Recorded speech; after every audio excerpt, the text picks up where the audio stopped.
Celebox. Ayaw ni Cinco sa buhay na itinakda para sa kanya bilang isang tagapagmana.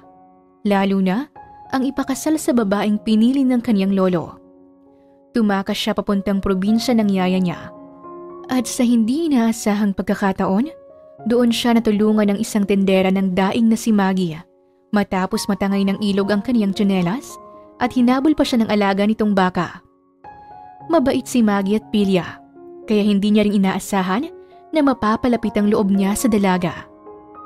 Sa loob ng ilang araw na pagsasama sa probinsya, nabuo ang koneksyon sa pagitan nila. Ngunit naputol yon nang bumalik si Cinco ng Maynila. Pagkalipas ng 2 taon, nagkita silang muli bilang mag-asawang pinilit ipagsama para sa negosyo. Pero sa bawat sunog na luto, pagpapakyut at pagpapapansin ni Cinco, ay mahihirapan niyata siyang makuhang muli ang loob ng babaeng mahal niya. Mapapatunayan niya kaya sa asawa na hindi lang tulong nito ang habol niya? Mapapatawad kaya siya ni Maggie sa nagawa niyang kasalanan dito noon?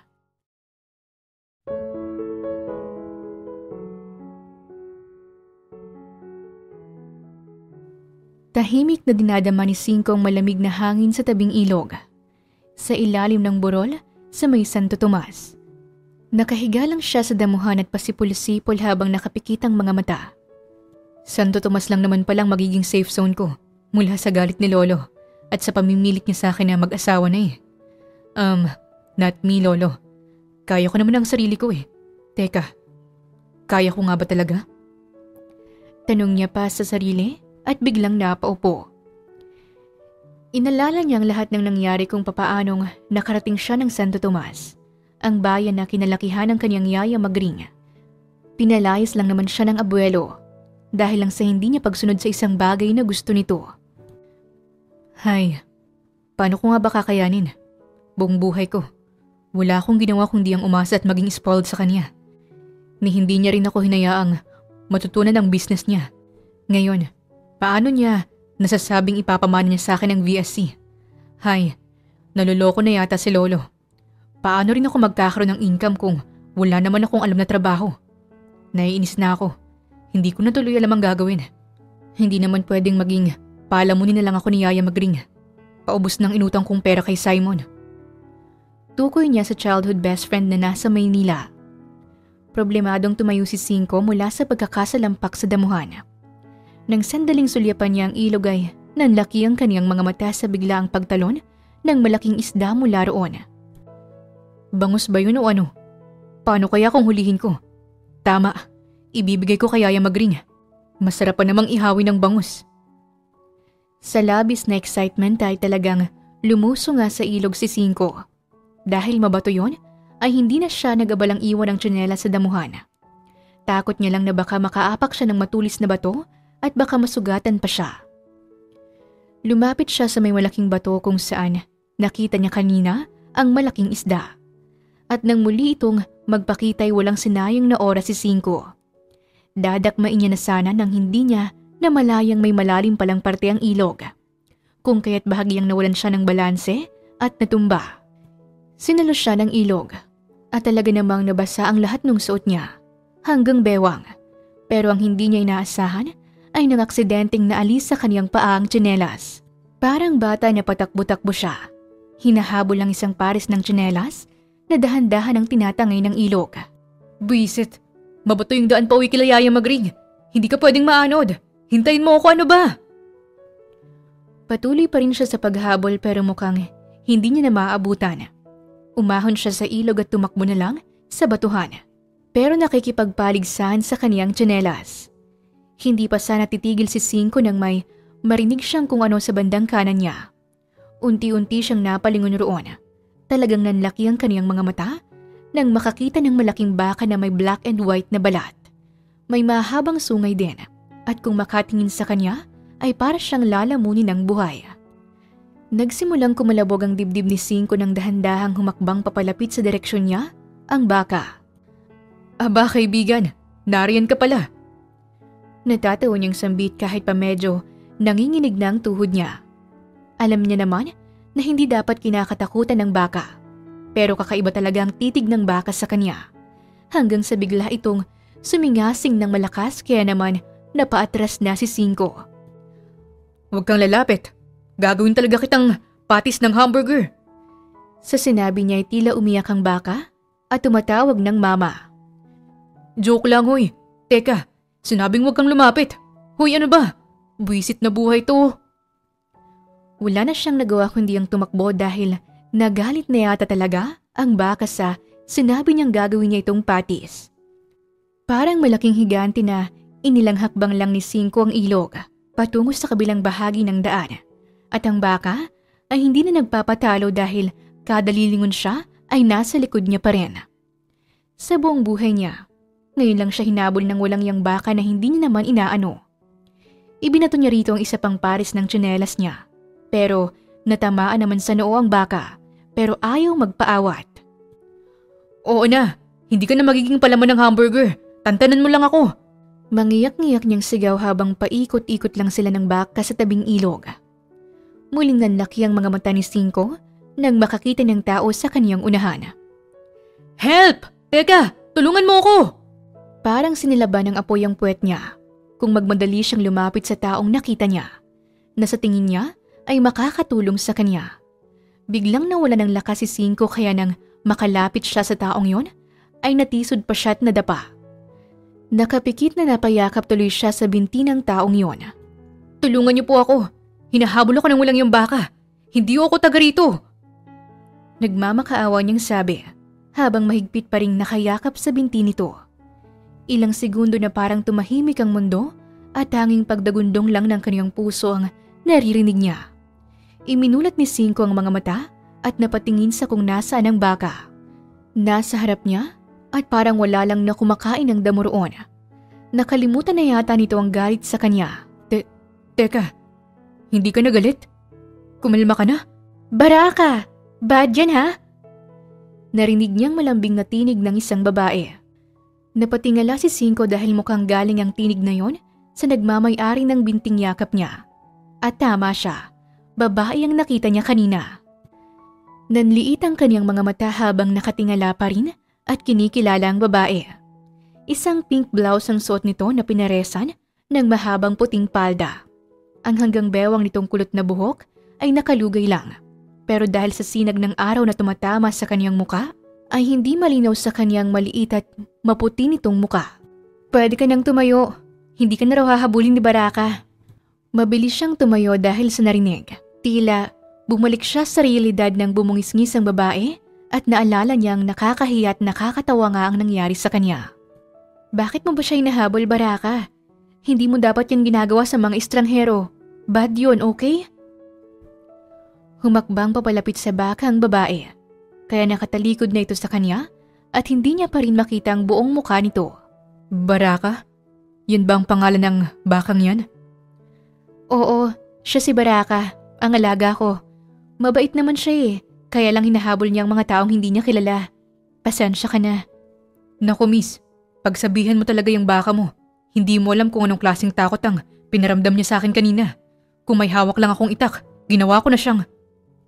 Natigil si Cinco sa pagsasalita ng bigla ay humarap sa kaniyang babae. Sandaling umawang ang bibig niya ng tuluyang magtagpo ang kanilang mga mata at malinaw niya nang nakikita ngayon ang kabuuan ng mukha nito. Lord, ang ganda niya. Sigaw niya sa isipan. Nakatitig yata siya ngayon kay Mama Mary. Napakaganda ng babaeng kaharap niya. Kulay asul ang mga mata nito kaya hindi niya masasabing purong Pinoy ang babae. Mapilantik ang mga pilik mata. Ang ilong naman ay matangos na bumagay sa manipis at mapula nitong mga labi. Tila isang mansanas ang pula ng pisngi nito dahil nasa ilalim sila ng initan. Ngayon lang siya nakakita ng ganoong kagandang muka. Bumaba ang tingin ni Cinco sa mga kamay ng babae at tila nagkukulay ginto ang mga balahibo roon dahil natatamaan ng sinag ng araw. Matangkad ang babae dahil kung titingnan ay hanggang dibdib niya na ito at 6 flat naman ang kaniyang height. Nang muli niyang inangat ang tingin ay nakita niya ang pagrehistro ng matinding lungkot sa mukha ng babae. Ano? Gagawin mo ba siyang steak dahil lang hinabol ka niya?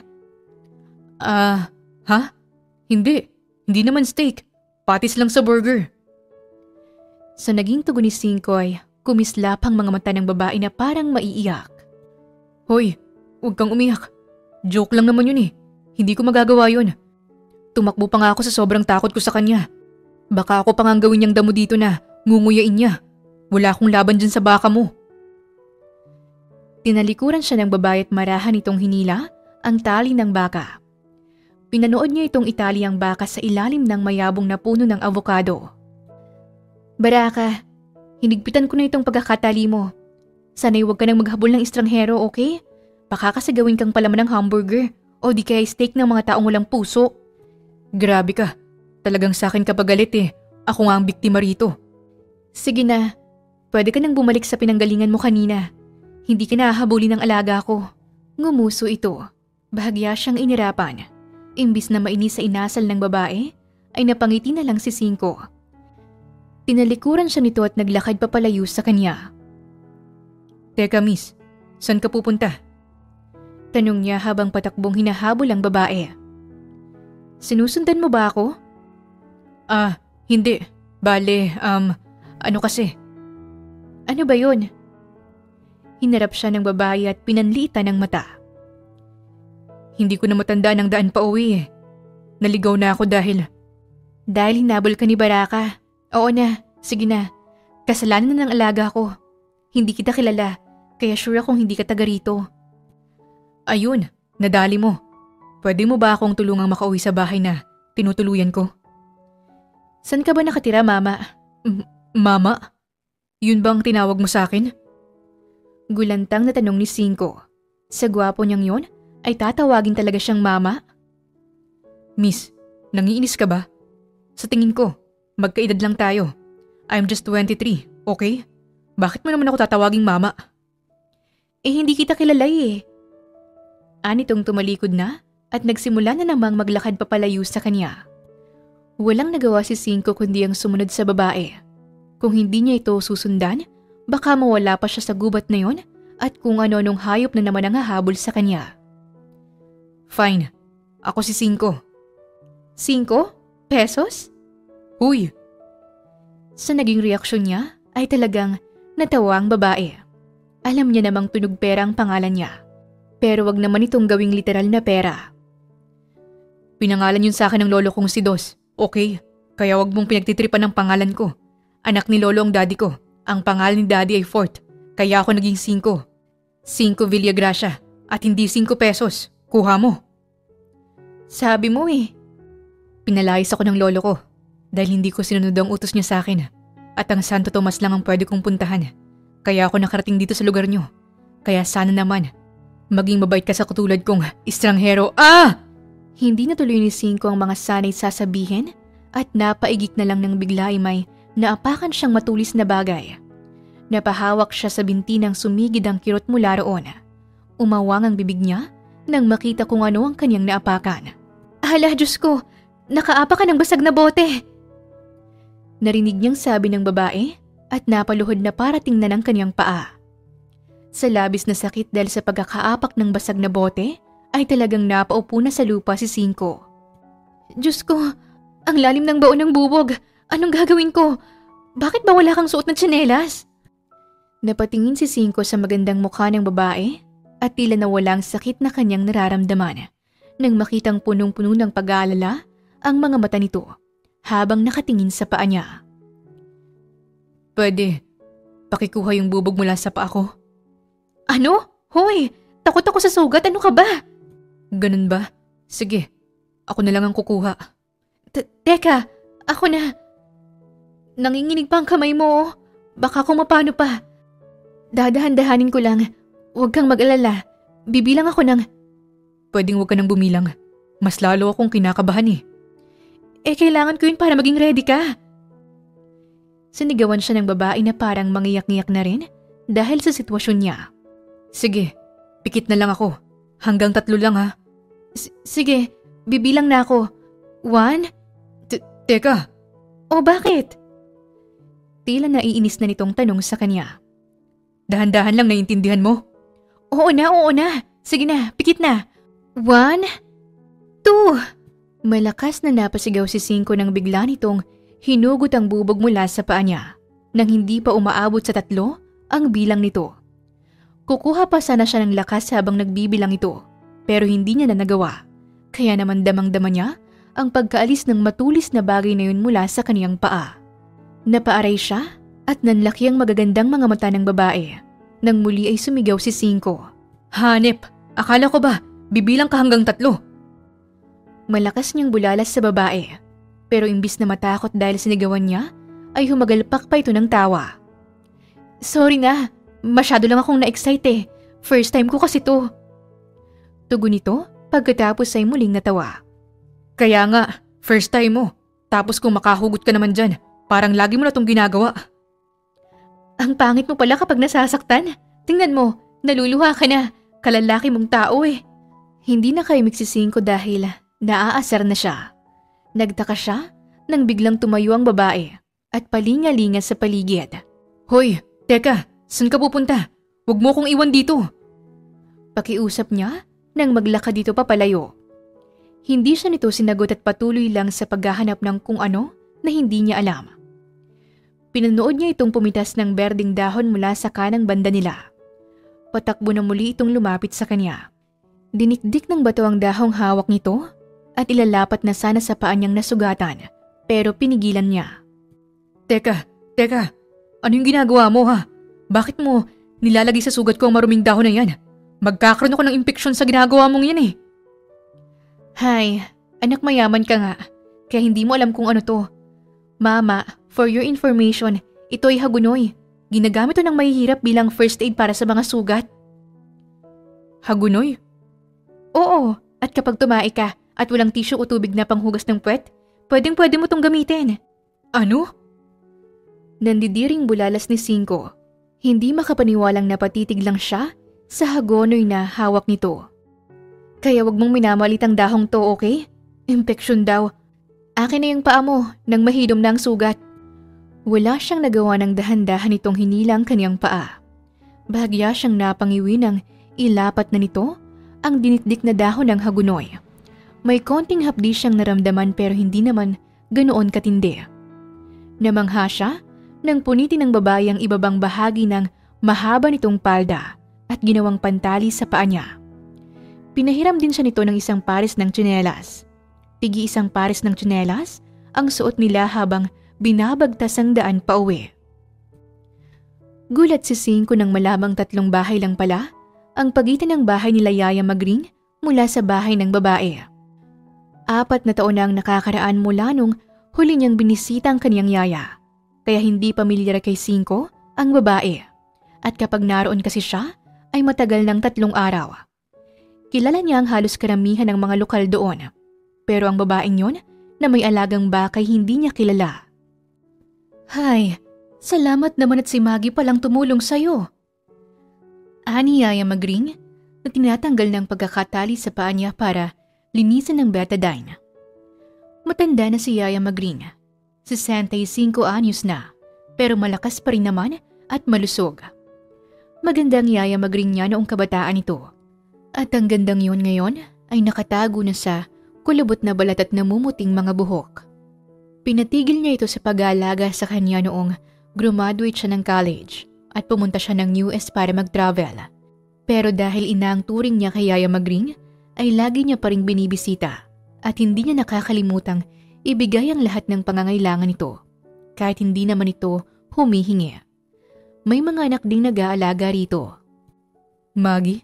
Is that her name, Yaya? Oo, anak. Ang batang iyan, nagmana sa ina. Talagang likas na mabait. Magiliw yan sa lahat ng mga taga Santo Tomas at talaga namang maganda ang kalooban. Napakaganda pa ng muka. Halos karamihan ng mga binata rito ay laging nagpapapansin sa kanya. Pero ni isa'y wala siyang binibigyang pansin. Bakit naman niya? May boyfriend ba siya? Sa pagkakaalam ko'y wala pa naman. Bakit? Gusto mo bang pormahan? Nako, kung hindi mo niya tatanong, ay malapit kami sa isa't isa. Gusto mo bang ilakad kita sa kanya, ha? Yaya naman, alam niyong may girlfriend ako. Sino? Yung Sandra ba? Malungkot na tumango si Cinco nang maalala si Sandra. Hindi kasi sila nakapag-usap ng maayos nang umalis siya ng Maynila. Ayaw ng lolo niya kay Sandra. Mayaman din naman ito at katulad niya ay kilala rin ng pamilya ni Sandra sa industriya ng business. Kaya nga lang ay hindi ito gusto ng abuelo para sa kanya. Hay, mas maganda pa rin si Maggie doon. Yaya naman mahal ko po si Sandra. Wala naman akong magagawa kung talagang mahal mo. Basta ba't mahal ka lang din niya at masaya ka, ay masaya na rin ako para sa'yo. O siya, sige, maghapunan ka na muna. Dahil sa natamong sugat sa paa ay hindi nagawang makalabas ng bahay ni Cinco sa loob ng ilang araw. Namagarin kasi yun. Dadalhin na sana siya ni Yaya Magring sa health center dahil baka lumala pa raw ang lagay ng sugat niya nang biglang mawala ang pamamaga. Sakto namang paglabas niya ng bahay ay kagad niyang nakita si Maggie na pasilip-silip mula sa labas ng bakod. Pero nang makita siya ay kagad ding tumalikod. Hoy, sandali, teka lang. Aniya, nang maglalakad na sana ito papalayo. Mabilis na lumabas ng bahay si Cinco at binuksan ang bakod, kahit pa hindi maayos ang paglalakad niya. Maggie! Tawag niya sa dalaga na ikinalingon nito. Isang simpleng purple blouse ng suot nito ngayon na pinarehas na naman ng mahabang puting palda at flat na tsinelas. May dilaw na bandana sa ulo nito at nakalugay na naman ang mahaba't kulot na buhok. Napakaganda. Natutuwa siyang makita itong muli. Maggie ang pangalan mo, tama? Oo. Tipid ang iting sagot nito at yumuko. Bakit ka sumisilip sa loob kanina? Hanap mo ako, no? Namiss mo ba ako? Ha? Hindi, no? Pairap nitong sabi at umiwas ng tingin. Bagay na ikinatawa ni Cinco. Ba't naman kita mamimiss? Tinitingnan ko lang kung nandyan ba si Aling Magring. Si Yaya. Yaya? Oo, si Yaya Magring. Siya kasi ang nag-alaga sa akin nung bata pa ako. Wala si Yaya ngayon. Nasa palengke pa. Maya-maya pa siguro ang balik. Bakit mo siya hinahanap? Tatanungin ko lang kung magpapadeliver siya ng daing. Daing? Nagbebenta ka ng daing? Oo, kami ng nanay ko. Teka, maayos na bang paa mo? Oo naman, salamat sa'yo. Teka lang, iniiba mo na naman ang usapan Yun ba ang hanap buhay niyo? Daing? Tumango si Maggie sa naging tanong niya. Kung ganon, sa inyo siguro galing yung daing na inulam namin ni Yaya kagabi. Naubos na nga baka kukuha ulit siya. Sige, sabihan mo na lang siya na pumunta na lang sa bahay kung bibili siya ulit ng daing. Tinalikuran siya ni Maggie pero maagap niya itong napigilan sa may pulsuhan. Naramdaman ni Cinco ang biglang pagsabog ng tila kung anong hindi niya mapangalanan sa loob-loob niya ng sandaling magdampi ang kanilang mga balat. Nang mapansing sandali ring natulala si Maggie habang nakatingin sa pagkadikit nilang mga kamay, ay dahan-dahan na siyang bumitaw. Saan ka pupunta? Aalis na ako. Kailangan ko pa kasing magbenta sa palengke Pwede ba akong sumama? Sa naging tanong ay sandaling natigilan si Maggie. Hindi rin maintindihan ni Cinco kung bakit lumabas yun sa kaniyang bibig. Sasama ka sa aking magtinda ng daing? Oo, sana. Kung pwede. Hindi agad ito sumagot at kumibot-kibot ang mapupulang labi habang tila nagtatanong ang mga matang nakatingin sa kanya. Kasi, alam mo, naubos na yung dala kong pera galing sa Maynila. Inutang ko lang yun dahil pinalayas ako ni Lolo. Gusto kong makatulong kay Yaya Magring habang nandito pa ako. Kung papayagan mo kong samahan kang magbenta, kahit wala ka nang gawin, ako nang bahala dun. Graduate ako ng business management.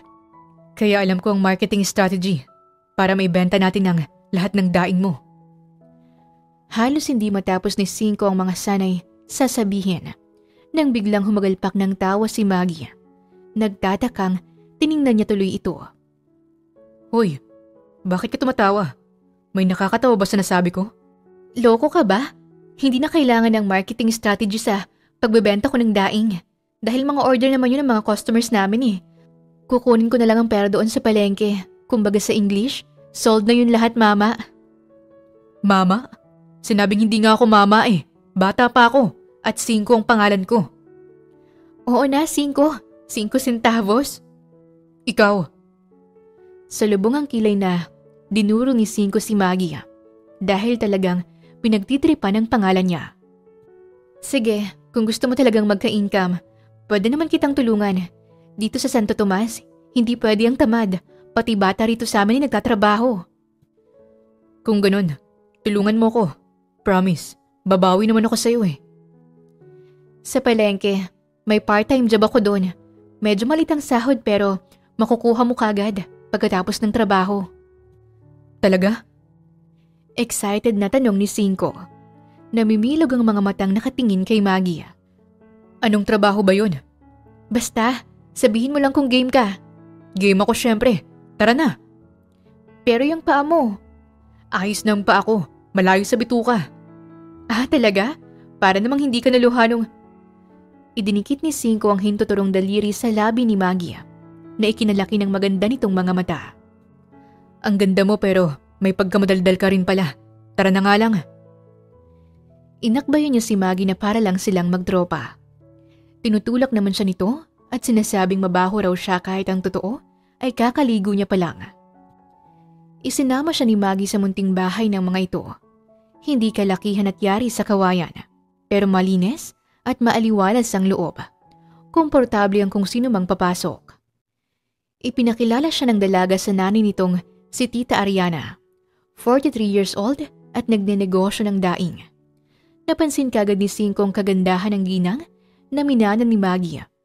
Parang pina-photocopy lang nito si Maggie dahil talagang magkamukha at magkasing ganda ang dalawa. Parehong matangkad, kaya lang hindi asul ang mga mata ni Tita Ariana dahil purong Pinoy ito. Sumakay sila ni Maggie ng tricycle patungo sa bahay ng Santo Tomas at 10 minuto lang ang biyahe mula sa Barangay Maria Rosa kung saan nakatira si Yaya Magring. Dahil nasa tabing dagat lang ang bahay ng Santo Tomas, ang pangunahing hanap buhay ng mga tao roon ay pangingisda. Natuwa si 5 ng tuluyang makapasok sa wet market. Sumama siya kay Maggie na i-deliver ang ilang kilo ng daing na siyang nagbitbit. Maraming nagtanong sa dalaga kung sino siya at kung nobyo ba daw siya ni Maggie. Marami rin ang nagsasabing bagay silang dalawa. Tinatanggi nito yon, pero kitang-kita naman ni 5 ang pamumula ng dalaga. Siya naman ay pangiti-ngiti lang. Pero nang dalhin siya nito sa kumpul ng maraming kababaihan, mga ginang at mga lola, ay nawala ang ngiti ni 5. Sa nakikita niya, ay inaalis ng mga ito ang bituka ng napakaraming pusit. Kung ilang sako o kilo, ay hindi niya mabilang. Magandang araw ho sa inyong lahat. Pagbati ni Maggie sa mga ginang na naroon, nag-angat naman ang tingin ng mga ito at nasentro sa kanilang atensyon. Oh, Maggie! Buti naman at bumalik ka! Ang dami nating pusit ngayon! Sigaw ng isang matanda na kung titingnan ay 70 years old na. Malapad ang ngiti kahit wala ng mga ngipin. Aba, iha, napakagwapo naman yung nobyo mo. San mo ba nabingwit ha? Oo nga, kamukha ni Rico yan ano? Napakagwapong bata, matangkad at maputi. Marami pa siyang narinig na papuri sa kanya at ipinaliwanag naman ni Maggie kung sino siya. Inirapan niyang dalaga ng sabihin nito sa mga kababaihan roon na isa siyang prinsipe na pinalaya sa palasyo. Nagtawanan pa ang mga ito na tila tuwang-tuwa sa birong narinig. Isa nga talagang yayamaning isda. Saang karagatan kaya nang galing? Sa ngayon ho, ayun ang aalamin nating lahat. Tanungin niyo na lang ho siya habang nagtatrabaho tayo. Tutulong ho kasi siya rito sa atin para magkaroon din ng pera. Mahihiya kasi siya sa amang hari niya kung hindi siya magsusumikap dito sa labas ng palasyo. Kaya sana ho ay maging mabait kayo kay 5. Opo, 5 po ang pangalan niya. Nagtawanan na naman ang mga ginang at naaasar lang si 5. Sige na, umupo ka na dyan. Yun ang pwesto mo. Itinuro ni Maggie yung upuan sa tabi ng isang dalaga na puno ng kolorete ang muka at may kakaibang ngiti habang nakatingin sa kanya. Teka, anong gagawin ko? Aba syempre, kumuha ka rin ng mga pusit dyan sa balde. Alisin mo ang bituka, basta linisin mo. Per kilo ang kita dito, 40 pesos ang 1 kilo ng pusit. Kapag 10 kilo ng pusit ang naalisan mo ng bituka, O Eddie, may 400 pesos ka na. 400 lang? Huwag ka nang maarte. Gusto mong makatulong kay Yaya Magring, hindi ba? Walang nagawa si Cinco kundi ang tumango na lang. Ano pa bang magagawa niya? Wala siya sa posisyon para mamili ng trabaho. Buti nga at uupo lang siya doon. Mag-aalis ng bituka ng mga pusit na gagawing tuyo at daing. Kesa naman maging kargador siya ng mga sibuyas at asin. Hindi pa naman siya sanay sa mabibigat. Umuwi naman siyang may dalang 300 dahil hindi siya naka 10 kilo. Sa sobrang pagod at sakit ng likod ay nakatulugan na ni Cinco ang pagbubunganga ni Yaya Magring. Nagalit lang naman ang matanda dahil sa ginawa niyang pagtatrabaho sa palengke. O anak, kumusta naman ang unang araw ni Cinco sa palengke? Natawa si Maggie sa naging tanong ng mama niyang si Ariana. Nasa hapag na sila't kumakain. Masarap na sisigang niluto ng mama niya. Paborito ng kapatid niyang si Gino na kakauwi lang galing sa school. Sino si Cinco, mama? Kakaibang pangalan na. Sabat ni Gino na naupo na rin sa tabi niya. Senior high school na si Gino at nag-graduate na sa susunod na buwan. Kaya sila nagsusumikap ng nanay niya na magbenta ng daingay para maipasok nila sa magandang universidad ang bunso niyang kapatid. 19 years old na ito at si Maggie naman ay 22. Gwapo ang kapatid niya dahil nagmana ito sa tatay nila. Habulin ito ng babae dahil katulad niya ay kulay asul din ang mga mata dahil sa dugo nilang Australian. Pero ang pinagpapasalamat niya lang ay dahil hindi nito binibigyang pansin ng mga babae. Talagang focus sa pag-aaral. Yung bagong kaibigan ng ate mo, nakilala niya sa tabing ilog nung nakaraan. Hinahabol ni Baraka. Bakit hindi ko kilala? Taga rito ba sa atin? Kwento ni Maggie sa kapatid kung saan nagmula ang binata at kung paano niya ito naging kaibigan. Wala siyang nagawa nung pinaghiwa ko siya ng pusit, mama. Pero fast learner po siya. Agad niyang nakabisadong trabaho at mabilis din ang mga kamay niya kahit nagkasugat-sugat na siya sa kutsilyo. Binuntutan ni Maggie ng tawang sinabi niyang yon. Hay nako anak, baka mamaya yung pang-aasar mo sa kanya ay mauwi sa. Nako si mama talaga? Maagap na putol ni Maggie sa ina. Hindi ko ho siya type, no? Ay sus, sinong type mo? Si Boyet, yung mangingisda na gusto kang bigyan ng bangka? Manahimik ka na nga lang at kumain ka dyan. Piningot ni Maggie sa ilong si Gino na ikinatawa lang din ng loko. Tinutukoy nito si Boyet na noon pa nanliligaw sa kanya at ayaw tumigil kahit pa ilang beses niyang baste din. Sa paglipas ng mga araw at linggo, ay mas naging malapit pa nga si Maggie at Cinco. Palagi silang inaasar na talagang bagay daw sila sa isa't isa at magkukunwari naman si Cinco na parang boyfriend niya ito. Aakbay sa kanya at inaamoy ang kulot niyang buhok. Dahil doon, hindi niya tuloy maintindihan ang biglang paggulo ng sistema niya kapag nagkakalapit silang dalawa. Napansin ni Maggie na natural ang pagiging malambing ni Cinco. Hindi lang sa kanya, kundi pati na rin sa iba pang mga nakakasalamuhan nito. Lalo na kay Yaya Magring at sa mama niya. Idagdag mo pa ang mga kababaihan sa palengke na kasama nila sa trabaho. Lahat ay malapit sa binata at kaya nitong pakisamahan, mapamatanda o bata. Hoy Maggie, nandyan ka lang pala. Galing ako sa bahay niyo. Kahapon pa kita hinahanap. Napalingon si Maggie nang marinig ang boses na yon mula sa kanyang likuran. Nakita niya si Bonita, ang kaibigan niyang bakla na nagmamay-ari ng parlor shop malapit sa munisipyo. Nasa palengke na naman siya at nagtatanggal ng bituka ng pusit. Oh, Bonita, ikaw pala. Ano na namang ginagawa mo rito ha? Pipilitan mo na naman ba si Maggie na benta sa iyong buhok niya? Nako Manang Lupe, hindi ho.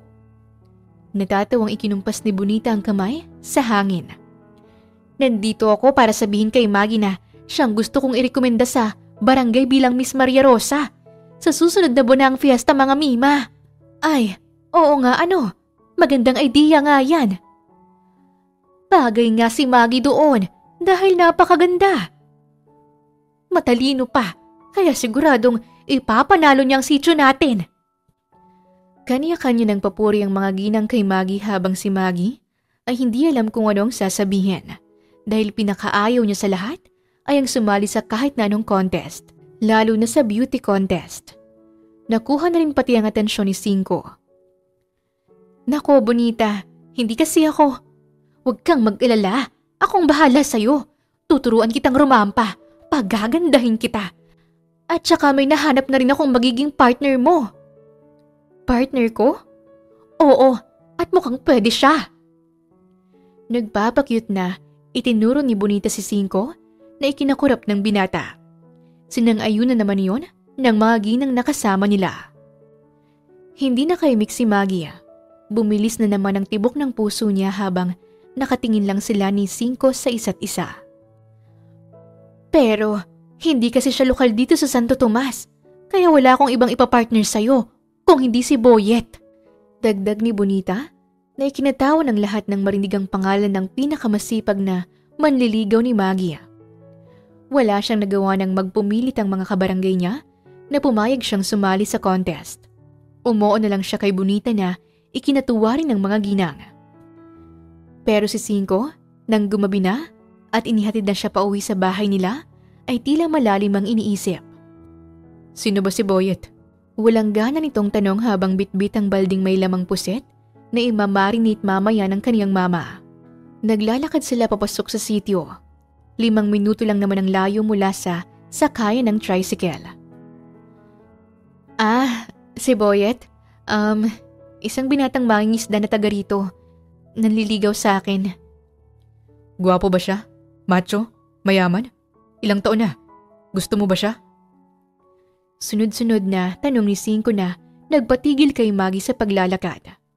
Hindi ko alam kung gwapo ba siya. Basta hindi naman siya pangit. Sa tingin ko ay mas matanda lang siya sa akin ng 2 taon. At saka hindi ko naman siya gusto eh. Sa narinig ay tila nabunutan ito ng tinik sa lalamunan dahil napabuntong hininga. Tahimik silang naglakad hanggang sa makarating sa labas ng bahay nila. Salamat sa pagbitbit nitong balde. Sige, pwede ka na ring magpahinga. Magsisimula na raw ang practice niyo bukas. Ibig sabihin ba niyan, palagi mo nang makakasama si Boyet? Sa halip ay tanong nito. Bakit? May problema ba? Wala naman. Gusto mo bang sumama sa practice? Isasama mo ako? Oo naman. Hindi natapos ni Maggie ang mga sanay sasabihin pa nang biglay lumapit si Cinco sa kanya at binigyan siya ng mahigpit na yakap. Sinasayaw pa siya. Sinabi mo yan Salamat. Kung ganon, sige, alis na ako. Ang sumunod na nangyari ay tila nagpatigil ng oras. Hindi lang kasi yakap ang ginawa ni Cinco. Dinampian pa siya ng halik sa noo. Pagkatapos ay bigla na lang tumakbo papalayo. Lalo tuloy nagrigudo ng kaniyang puso. Pinilit niyang supilin ng ngiting kumawala sa mga labi. Pero hindi niya pa rin napigilan at napansin yun ng kaniyang mama Ariana. At walang nagawa si Maggie kundi ang magkwento na lamang sa ina. Naging mabilis ang takbo ng mga araw. Araw-araw pa rin nasa palengke si Maggie para magtrabaho. Pero hindi na siya naglalaan ng mas mahabang oras dahil lagi na siyang sinusundo ni Boyet para sa practice nila. Mabilis niyang natutunan ng tamang pagrampa. Maging ang talent portion nila ni Boyet ay kabisado niya. Noong mga unang practice niya ay laging sumasama si Cinco. Lagi itong nakikipag-usap ng tingin kay Boyet sa hindi niya malamang dahilan. Pero kalaunan, napapansin niya ang madalas na pag-iwas ng binata. Tumigil na rin ito sa trabaho sa palengke dahil pinatigil na raw ni Aling Magring. Kaya naman naging madalang na ang pagkikita nilang dalawa. Pero sa gabi ng fiesta, sobrang bumilis ang tibok ng puso ni Maggie. Habang inaayusan siya ni Bonita, ay dumating si Cinco sa backstage. Napatulala ito nang makita siyang naka-sexy shorts na pinaresan ng 1 shoulder top at ang buhok niya ay nakatali na. Kita ang malakrema niyang batok at balikat. Habang nakatingin sa salamin, masasabi ni Maggie na mas lalo nga siyang gumanda at tumangkad. Mataas kasi ang takong niya. You look stunning. Napakaganda mo. Ani Cinco, habang kagat ang ibabang labi na nakatitig sa mukha niya. Ikaw naman, makeup lang to, no? Nahihiyang tugon ni Maggie. Totoo, Ang ganda mo talaga. May makeup man o wala. Sandali siyang natigilan nang mapansing titig na titig si Cinco sa kanya. Nang makita ito ulit pagkatapos ng ilang araw na hindi sila magkasama. Inaamin niyang mas lalo niyang namiss ang binata. Gusto niya pang yakapin pero hindi niya lang magawa. Kahit bola lang yan, salamat pa rin. Teka, pumunta ka ba para manood? Oo naman. Ayoko kasing mahabol ulit ni Baraka. Magagalit siya sa akin kapag hindi ko sinuportahan ang amo niya. Mapaklang natawa si Maggie sa narinig. Magsasalita pa sana siyang muli nang humahangos na muling pumasok si Boyet na nagpaalam kanina na sandaling lumabas. Katulad niya, ayos na rin ang binata at ngayong maayos ang damit nito, masasabi niyang gwapo nga si Boyet. Oh, Boyet, huwag ka nang lumabas. Magsisimula na tayo. Bonita, pasensya na pero kailangan kong umalis. Ano? Bulalas ni Maggie. Gulat mula sa narinig kay Boyet. Maggie, si nanay, sinugod sa ospital. Hindi siya masasamahan ni tatay at saka wala rin ng kapatid ko. Pero Boyet, paano na yung talent? Bonita, okay lang. Mas mahalagang nanay niya. Putol ni Maggie kay Bonita. Maggie, salamat. Salamat talaga. Mabilis na hinubad ni Boyet ang pangitaas na damit. Kinuha ang bag at hindi man lang nagbihis o nagbura ng makeup. Tumakbo kagad palabas ng backstage. Hays, nakakainis ka Maggie. Kung pakikiusapan mo yun, hindi naman naalis yun eh. Malakas ka kaya kay Boyet. Pero Bonita, emergency yun kahit ako. Hindi rin ako mananatili rito. Pero hindi ba? May talent portion kayong dalawa? Mahinang singit ni Cinco sa likuran ni Maggie na naroon pa pala. Nakapamulsang nakatingin lang sa kanya. Yun na nga eh. At saka paano yun? Lalabas yung iba na may partner. Ikaw wala. Napakamot ng ulo si Bonita at bumusangot. Malungkot na tumingin naman si Maggie kay Cinco. Tinanguan lang siya nito at nginitian na parang sinasabing magagawan din ng paraan ang problema nila ni Bonita. Tama. Teka, bakit hindi na lang ikaw, Cinco? Parehong nanlaki ang mga mata nila ni Cinco sa kanilang narinig. Ha? Ako? Oo, ikaw ang ipapalit ko kay Boyet.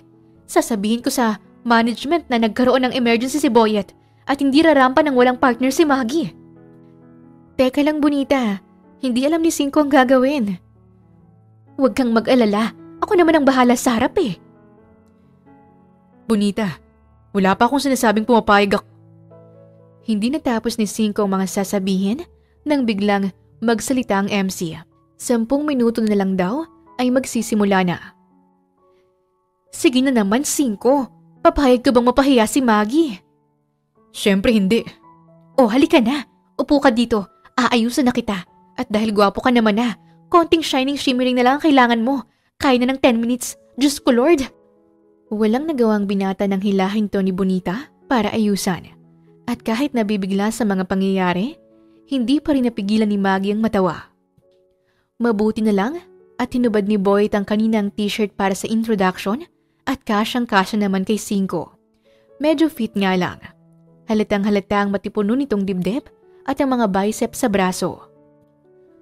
Tuluyang nawala ang kaba ni Maggie nang tinawag na nga sila sa stage. Nang lumabas sila ni Cinco ay talagang napakalakas ng sigawan. Hindi niya man nakikita ang mga kasitso nila pero alam niyang galing sa mga itong malalakas na sigaw. Sinusunod lang ni Cinco ang lahat ng instruction ni Bonita sa harap at maayos naman nilang nairaos ang bawat part ng pageant, pati ang mga attires na sinusuot nila. Pero dumating na nga ang kinatatakutan ni Maggie kanina pa. Bonita, talent portion na. Naiiyak niyang saad habang inaayusan ulit nito si Cinco. Suot ng binatang barong Tagalog at siya naman ay naka-Filipiniana. Paano na yan? Hindi alam ni Cinco ang gagawin. Hayaan mo na. Sa gilid na lang siya at papalakpak tapos ikaw na ang sasayaw. Bakit? Ano bang gagawin? Magtitinikling. Tinikling? Bulalas ni Cinco at biglang napatayo. Napatingin tuloy sa kanilang lahat ng contestant na naroon. Bonita, Are you out of your mind? Bonita, wala akong talent sa pagsayaw. Akala ko ba kakanta? Kasi hindi marunong kumanta si Boyet. Tinikling lang ang alam ng loko. Naiiyak na nakatingin lang si Maggie sa dalawa. Kapag hindi mo kasi kasama si Cinco, baka matalo tayo sa talent portion. Sorry, Bonita, but I'm not dancing. Cinco. Mahinahong tawag ni Maggie sa binata. Napatingin ito sa kanya sa nagtatanong na mga mata. Malaki ang expectations ng mga tao. Ayoko silang mabigo. Last naman na to eh. Huwag kang mag-alala. Sa gilid ka lang. Papalakpak lang. Maggie, mukha akong tanga pag ganun. Pero hindi na ito nakaangal pa nang muling magsalita ang MC. Tinatawag ang unang contestant. At dahil number 5 naman sila, ay nagawa niya pang turuan ng step si Cinco. Naroon din ang dalawang high school student na pinsan ni Bonita na hahawak ng mga kawayan. Fast learner naman si Cinco, pero pansin niyang hindi marunong sumayaw. Lalong dumagundong ang hiyawan ng mga tao nang muli ay lumabas sila ni Cinco ng stage. Kung titingnan ay mukha silang confident, pero parang hihimatay na si Maggie sa kaba. Ilang sandali ang hinintay nila para ipatugtog ang music na gagamitin nila. Maya-may lumapit si Bonita sa kanila. Bonita, bakit? Naku Maggie, ayaw daw mag-play nung tinikling na music. Ano? Bonita naman. Ginawa niya lahat ng paraan pero formatted yung SD card at USB sa laptop ng may-ari ng sound system. Anong gagawin? Diyos ko naman. Hindi nagpapahalata na naiinis na tiningnan niya si Bonita. Hinawakan naman ni Cinco ang kamay niya para pakalmahin siya. Hindi niya pinansin ang kakaibang pakiramdam na bumalot sa kanya dahil sa paghawak na yun ni Cinco. Ang mga tao, nag-iingay na dahil sa tagal nilang mag-perform. Ibublutot ko na lang yung music sa cellphone ko at yun na lang ang sayawin niyo. At anong music naman yun, Bonita? Dadalhin ni Regine Velasquez. Dadalhin? Bulalas ni Maggie. Tuloy na nga siyang nawala sa sarili dahil sa kanyang narinig. Sige na, napagpraktisan niyo naman yun ni Boyet at kabisado mo na. Kaya lang hindi natin itinuloy dahil hindi kaya ni Boyet. Ikaw, Cinco, sumunod ka na lang sa lahat ng gagawin ni Maggie ha. Ipi-play ko na. Bonita! Bonita! Hoy! Ano ka ba?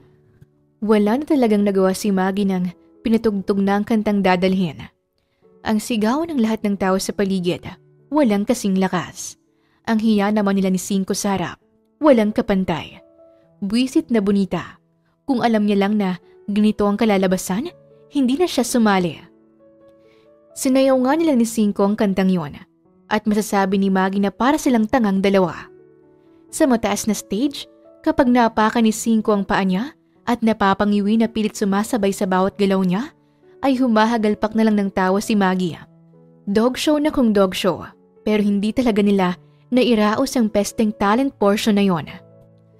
Ang ending, nakuha nilang 2 People's Choice Award.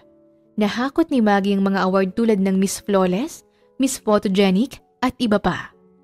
Hindi rin nagpahuli si Cinco dahil may mga award din itong natanggap.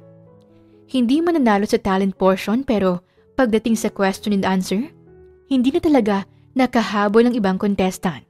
At doon ay masasabi ni Maggie na matalino si Cinco.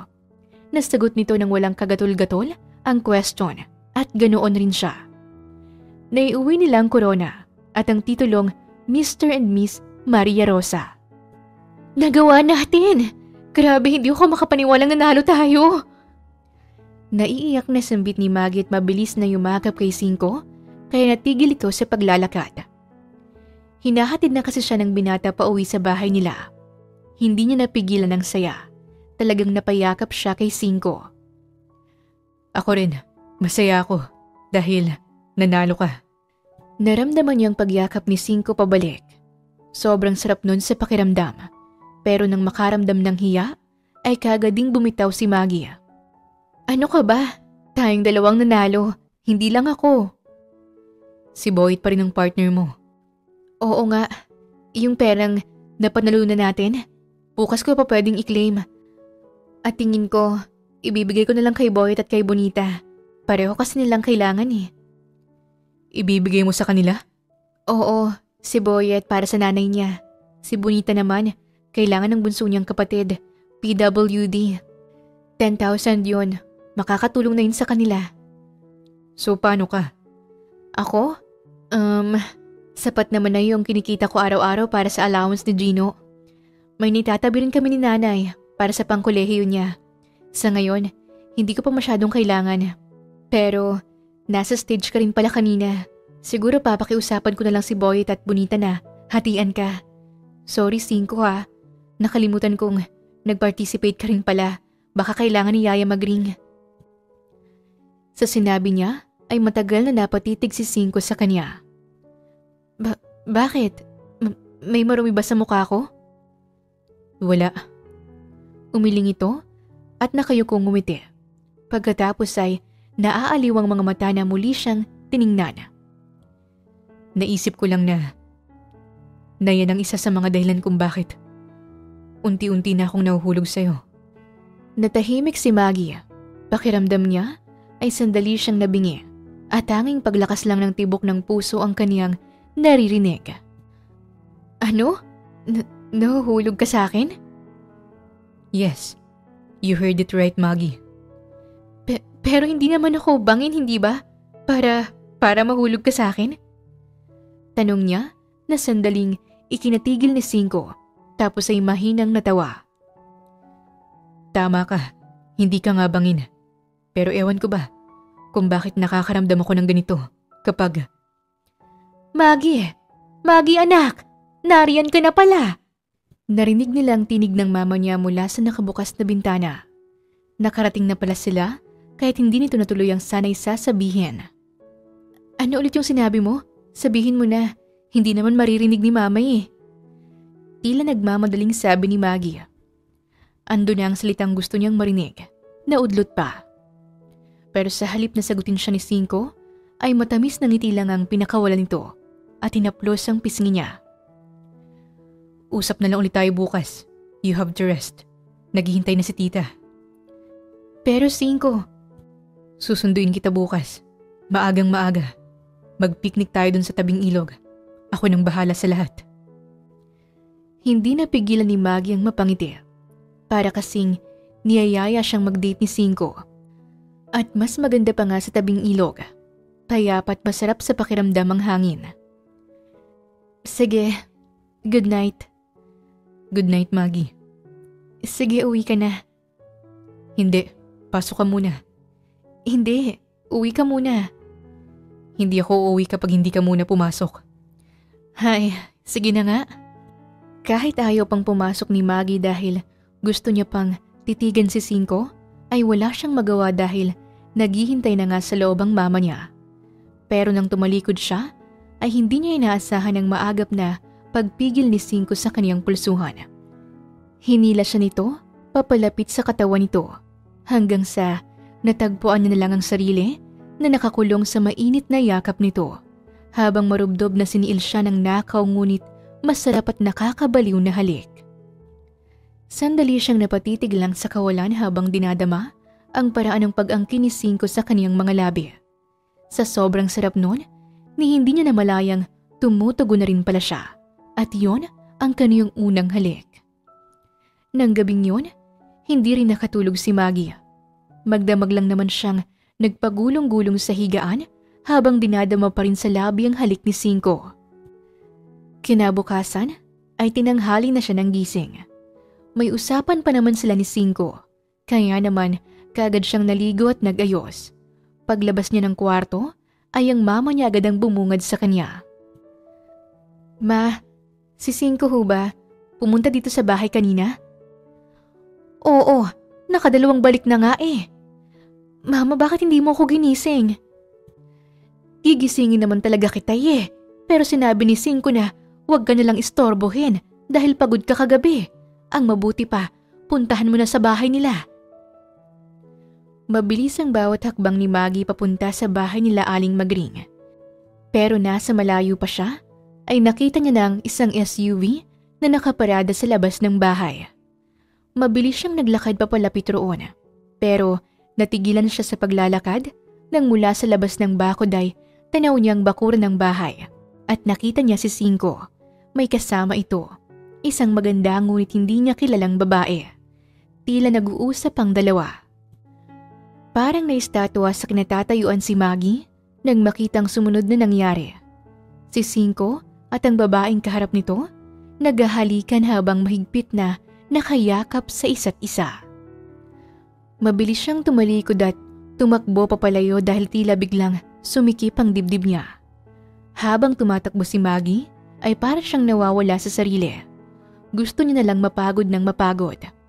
Natagpuan niya na lang ang sarili sa tabing ilog. Nakaupo sa damuhan kung saan kumakain si Baraka at doon ay lihim na umiiyak. Bakit ba ako umiiyak, Baraka? Ano naman kung nakita ko siyang may kahalikang iba? Wala namang meron sa aming dalawa para masaktan ako ng ganito, hindi ba? Pero kasi, hinalikan niya rin ako kagabi. Ang sabi pa niya, magpipiknik kaming dalawa. Hindi ba parang inaaya niya akong mag-date? Sa tabing ilog ay inilabas niya ang lahat ng emosyon. Makulimlim na nang mapagpasya niyang umuwi. Ang mama niya nakatayo sa labas ng bahay nila. Mukhang kanina pa naghihintay sa kanya. Anak! Anak, saan ka ba galing? Nako, kanina ka pa hinahanap ni Cinco. Hindi ba kayo nagkita? Bakas sa mukha ng mama niya ang pag-aalala. Sinalubong siya at kinuha ang mga gulay niyang dala. Nako anak, siguradong nakaalis na yun kanina pa. Po? Umalis? Oo, may mga tao pala kina Ate Magring kanina. Sinusundo si Cinco. May sakit daw yung lolo niya, kaya pinapabalik na siya sa Maynila. Matatagalan pa raw ang balik dito. Bumalik na naman ang pait na naramdaman ni Maggie kanina sa puso niya. Hindi niya inaasahan na aalis kaagad ito. Pero bakit pa siya umaasa? Alam niya namang babalik at babalik talaga ng Maynila ang binata. Bago siya umalis ay hinahanap ka niya. Heto, may pinapabigay siya. Inabot ng ina sa kanyang isang papel at may nakasulat doon na cellphone number. Number daw yun ng cellphone na iniwan niya sa Maynila, anak. Tawagan mo raw siya kaagad pagkatanggap mo niyan. Bakit ko naman siya tatawagan? Makakagulo lang ako sa relasyon nila ng babaeng kahalikan niya. Hinalikan niya pa ako pero may babae pa lang naghihintay sa kanya sa Maynila. Bulong niya sa isipan. Dahil sa galit ay itinago na lang ni Maggie ang papel sa lumang wallet na hindi niya na ginagamit. At sa loob ng 2 taon, hindi niya kailanman binuksan ang wallet na yon. Hinayaan niyang mabulok sa loob ang papel kung saan nakasulat ang numero ni Cinco. Para kay Maggie, ang nangyari sa kanila ni Cinco ay isa lang pangit na fairy tale. Happy birthday, Lo. Masayang pagbati ni Cinco sa kanyang lolo Dos. 78 years old na ang lolo niya. Matanda na talaga. Mas lalo na ngang nangihina. Kaya naman, sa loob ng 2 taon, ay hindi siya kailanman humiwalay sa abuelo at hindi na rin siya naging pasaway. Narealize niya na ginagawa lang pala ng lolo niyang lahat para lang mapabuti siya, para walang makaagaw sa yaman na nakatakda nitong iwan para sa kanya. Salamat, Apo. Salamat sa Diyos at umabot pa ako sa ganitong edad. Pero alam mo, dahil hirap na ako sa lahat, maging sa paglalakad, mas gusto kong kunin niyo na lang ako ng maaga. Lo naman, huwag ho kayong magsalita ng ganyan. Maagap na putol ni Cinco sa abuelo at pinaghiwa na ito ng cake. Nasa loob sila ng mansyon at doon nag-celebrate ng birthday nito, kasama ang mga katulong. As usual, wala na naman ang nag-iisang anak nito, ang daddy niya, out of the country, kasama ang kaniyang mommy. Oh, heto na ang request mong seaweed soup. Tinig ni Yaya Magring mula sa kusina na ikinalingon nila. Bumisita rin ito para sa birthday ng kaniyang lolo Dos. Masaya si Cinco dahil kumpleto sila. Naroon ang mahal niyang yaya at ang kaniyang lolo Dos. Ang mga ito naman talaga ang tunay niyang pamilya. Tama si Cinco, Dos. Hindi ka pwedeng mawala dahil kailangan mo munang masaksihan ang kasal niya sa sinasabi mong apo ng matalik mong kaibigan. Sinunod ko na po ang utos niyo na Magpakasal ha. Makakapagpahinga na ako sa kakaremind mo sa akin araw-araw. Napakasalan ng apo ng BFF mo. Tratuhin mo siya ng maganda. Kapag nagkita na kayo, 5. Ibinilin siya sa akin ni Arturo bago siya mawala. Kaya naman ikaw nang bahala sa dalagang yun. Malaki ang may tutulong niya sa'yo sa kumpanya at sa negosyo. Kaya ibalik mo nang may pagmamahal ang lahat ng gagawin niya para sa atin. Nahaharap sa isang crisis ang Villagracia Shipping Company. Ang kumpanya na ipapamana naman talaga sa kanya ni Lolo Dos dahil ayaw nitong mapunta yun sa daddy niya. Hindi rin naman umangal ang daddy niya sa kagustuhan ng abuelo dahil malaki rin ang minana nito. Yun nga lang ay kay 5 mapupunta ang kumpanya. 3 taon na palang pabagsak ang negosyo dahil sa maling pamamaraan ng kaniyang daddy. At nang siya nang nag-manage noon ay naayos naman niya ng konti pero malaki pa rin ang nawala. Kung kaya't ang pagpapakasalang sa isang Anderson ang nakikitang paraan ni Lolo Dos. Si Arturo Anderson ang pinakamatalik na kaibigan ng lolo niya. Nagkakilala daw noon ang dalawa sa isang ospital nang magpa-check up ang lolo niya dahil hindi na kailanman nasundan ng kaniyang daddy. At katulad ni Lolo Dos ay ganoon din ang kaso ni Lolo Arturo. Nagkaroon ng secondary male infertility ang dalawa. Dahil doon ay naging matalik na magkaibigan ng mga ito at magkasangga pagdating sa business. Habang nasa London si 5 noong nakaraang taon upang pag-aralan pa ng lubos ang business, ay namaalam si Lolo Arturo at ang pangako nito kay Lolo Dos, kapag talagang babagsak ng Villagracia Shipping Company, ipapakasal nito ang tagapagmana nitong apo sa tagapagmana ni Lolo Dos at yun ay si 5. At pinaghahandaanan ni 5 ang pagkikita nila ng apo ni Lolo Arturo na hindi niya kailanman nakilala dahil lumaki raw sa probinsya at masyadong pribado ang buhay. Pero nitong nakaraan ay ginawa ni 5 ang lahat para mag-background check tungkol sa apo ng isang Anderson. At nang makilala niya ang dalaga, lahat ng pagdadalawang isip, lahat ng pagtanggi sa abuelo ay naglaho. Ano yaya? Okay na ba itong suit ko? Gwapo ba ako? Hindi ba ako tatanggihan ng apo ni Lolo Arturo? Sa pogi kong to, hindi naman na siya lugi sa akin, hindi ba? Natawa si Yaya Magring habang nakatingin kay 5. Pareho silang nasa harap ng malaking salamin sa salas. Suot niya ang isang charcoal suit na bumagay sa kanyang wide body frame. Maraming nagsasabi na nakaka-intimidate si 5, lalo na't hindi na mahaba ang kanyang buhok, na ngayon ay top knot na ang style. Pero nang umagang yon, ay sinigurado niyang magaan lang ang aura niya at hindi kailanman ma-intimidate sa kaniyang mapapangasawa. Oo naman, siguradong magugustuhan ka niya anak. Gwapo ka na nga, napakabait pa. Sa araw na yon kasi, ay pupunta sila sa mansyon ng mga Anderson upang formal na hingiin ang kamay ng kaniyang soon-to-be bride. At kabadong-kabado si 5, para siyang nasusuka na ewan. Pinagpapawisan pa nga siya ng malamig nang nasa biyahe na sila. Dahil may kalayuan sa syudad ang mansyon ng mga Anderson, ay inabot ng 1 oras ang biyahe nila, hanggang sa tuluyan na nga silang nakarating. Sinalubong sila ng mga katulong at ang lady butler na si Mrs. Bermudez, 50 anyos na ginang na matagal nang naninilbihan sa mga Anderson. Sa living room sila tumuloy at sandaling naghintay habang umiinom ng tsaa na hinanda ni Mrs. Bermudez.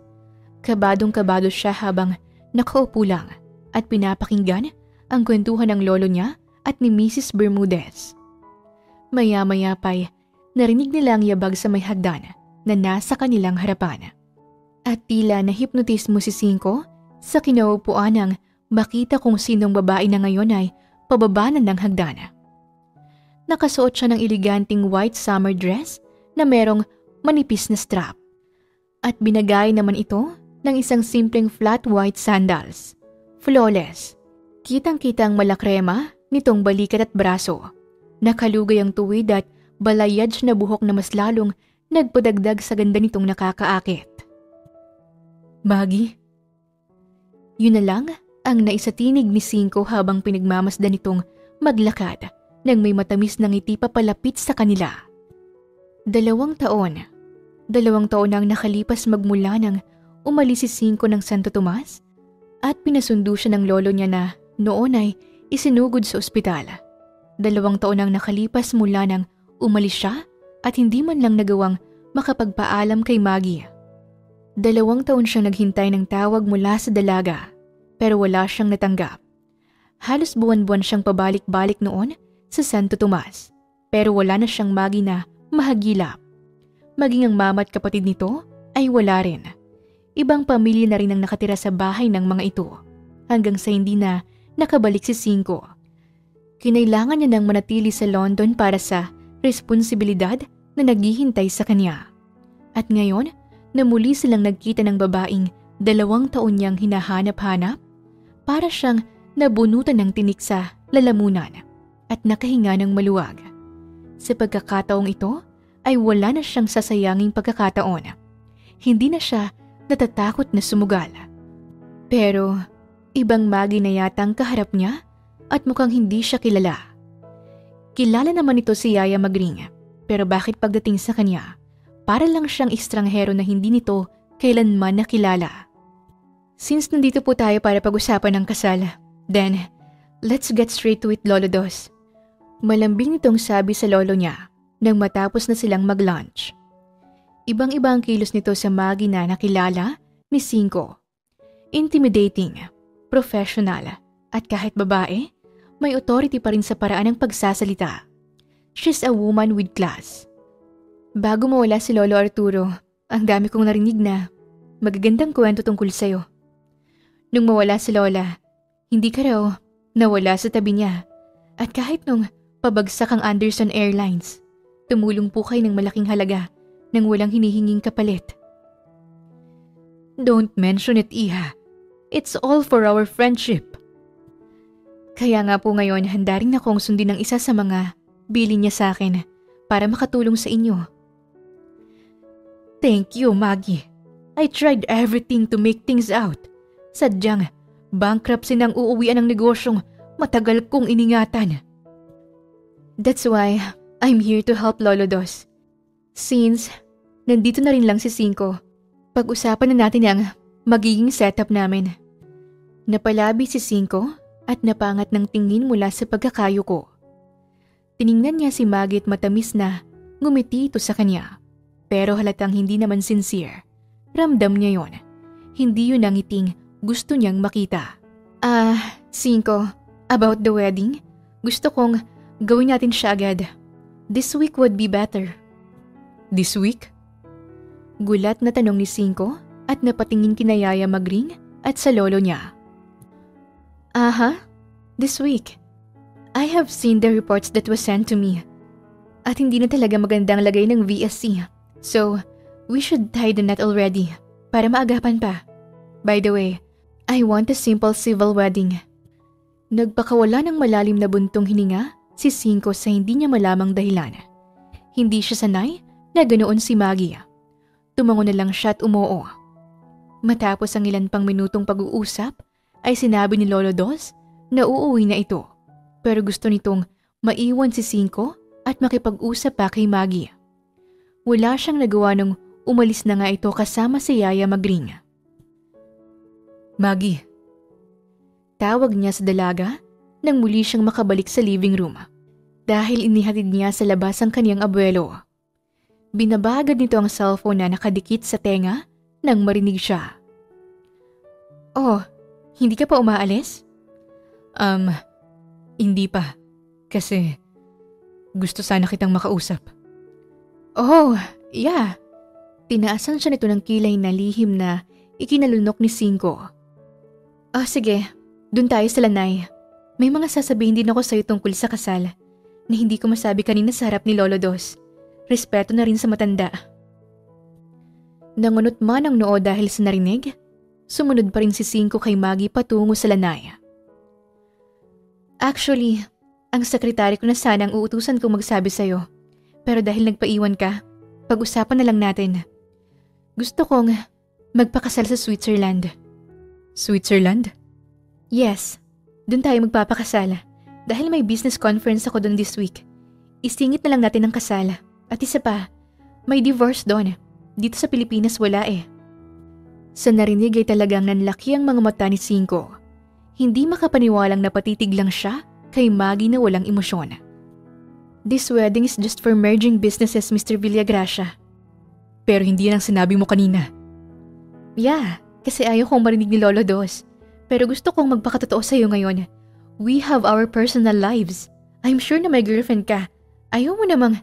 Teka nga lang, Maggie. Alam mo na bang tungkol dito? Of course. Noon pa to sinasabi ni Lolo Arturo sa akin. Kaya nga tumatakas ako papuntang Santo Tomas para hindi mangyari ang gusto niya. Sino ba namang babaeng magpapakasal sa taong hindi niya naman gusto? But believe me, hindi ko kailanman inalamang tungkol sa mapapangasawa ko. Kaya wala akong alam na ikaw yon. And oh, stop calling me Maggie. From now on, you should call me Celeste. Because that's my real name. Kinuyom ni Cinco ang kamao sa mga narinig. Bigla siyang nakaramdam ng inis sa mga pinagsasabi nito. Ang laki ng pinagbago sa loob lang ng 2 taon. Oh, one more thing. Kapag kasal na tayo, let's not act like a real couple, okay? Sa labas pwede, pero kapag nasa bahay na, let's not bother. Maggie, please. Can we not talk like this?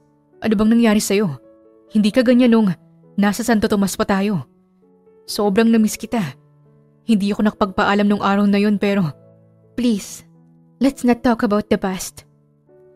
Mabilis itong tumayo kaya't napatayo na rin si Cinco. But we have to. Kung wala ka nang sasabihin tungkol sa kasal, saan ka nagpunta? Kayo nila Gino at Tita Ariana. Maggie, naghihintay ako ng tawag mo. Ilang beses kitang binalikan sa Santo Tomas. Cinco, ano ba? Tinaasan siya nito ng boses. Hinarap habang nakarehistro sa mukha ang pinaghalong inis at pagkairita. Ayoko nang pag-usapan pang tungkol sa nakaraan. Kalimutan mo na yon dahil kinalimutan ko na rin. Ang isipin mo na lang ay kung papaano natin maitatayong muli ang kumpanya ng lolo mo. Yun ang dapat mong pagtuunan ng pansin. You've changed. Bakit ka nagbago ng ganito? Hindi ko inaasahan. Muli ay napatingin sa malayo ang dalaga at malalim na bumuntong hininga. About the wedding? Okay, fine. Let's talk about the wedding. Tumaas na rin ang boses ni Cinco. You said that this marriage is just merging of dumb businesses. Pues, gusto ko rin sanang mag-suggest. Go on. Dito na tayo magpakasal. What? Hinarap siya ni Maggie sa nanlalaking mga mata. Kahit gulat ay napakaganda pa rin. Gusto na lang suntukin ni Cinco ang sarili sa labis na pagpipigil na bigla na lang halikan ng mga labi nitong nakaawang. Ang sabi ko sa ibang bansa na walang divorce dito. May annulment. Pero mabagal ang processing. Wala akong pakialam. Aba, ikaw na nga itong... Lolo Dos can take flights, okay? Matanda na siya. I want a grand wedding. Pero civil ang gusto mo. Hahayaan kita doon. Pero, dito na tayo magpapakasal. I'm sorry, Mr. Villagracia, pero hindi mangyayari ang gusto mo. Oh, really? Nangahamong tanong ni Cinco at hinugot ang cellphone mula sa bulsa. Hinanap niya sa kontak ang number ng kaibigan niyang mayor na si Simon Monteraza. Tinawagan niya ito at sumagot naman kaagad. Simon. Yes, pare. Magpapakasal ako dyan sa munisipyo bukas. Ikaw nang bahala. Magbibigay ako kahit magkano. Asikasuhin mo kagad. Hindi rin niya hinintay pa na makasagot si Simon at kagad niyang binaba. Nang muli siyang tumingin kay Maggie ay namimilog pa rin sa gulat ang mga matang nakatingin sa kanya. Are you? Baliw ka ba ha? Bukas? 5. I have some important meetings tomorrow. I don't care, baby. Ani ang humakbang papalapit sa dalaga, bagay na ikinatras nito. Pero maagap si 5 at hindi hinayaang makalayo si Maggie. Hinaklit niya pa sa bewang na ikinaawang ng bibig ng dalaga. Let's get this done. Magpakasal na tayo. May hinugot siyang kahon sa bulsa na binigay ng lolo niya noong nakaraang buwan pa. Kahon na naglalaman ng diamond ring na pagmamay-ari ng kaniyang Lola Romana. Ano ba? Bitawan mo ang kamay ko? Yun ang hindi ko gagawin sa pagkakataong to, Maggie. Ang bitawan ka. Mabilis niyang kinuha ang kumiki ng nasingsing sa kahon at sinuot yun sa palasingsingyang daliri ni Maggie. Hindi mo kailangang mag-propose. Ayoko ng singsing. Subukan mong hubarin. Hahalikan kita. Ang bantang yun ni Cinco ang nagpatigil sa dalaga sa plano nitong paghubad ng singsing. Hindi pa rin ako magpapakasal bukas. Diyan ka na nga. Isang matinding irap ang ibinigay nito bago siya talikuran at iwan sa lanay. Natatawa na napapailing na lang si Cinco habang pinagmamasdan nitong naglalakad papalayo sa kanya. Kahit ganoon ang ugaling ipinakita ni Maggie na hindi niya maintindihan, pakiramdam pa rin ni Cinco ay para siyang sinasayaw sa ulap. Tapos na ang paghihintay niya. Nahanap niya na ito ulit. Nagpupuyo sa inis si Maggie sa loob ng kwarto niya matapos niyang talikuran si Cinco kanina sa lanay. Busit na busit siya habang nakadapa sa malambot niyang kama at sa lubong ang mga kilay na nakatitig lang sa daliri na may singsing.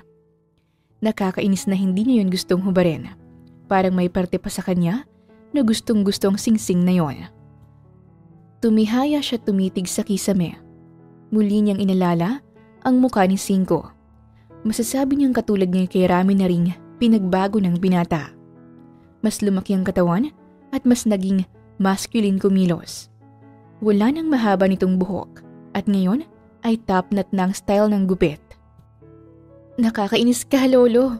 Kung hindi lang kita mahal, hindi ko talaga susundin ang hiling mo. Inalala niya ang mga huling sandali ng abuelo at ang mga pakiusap nito sa kanya.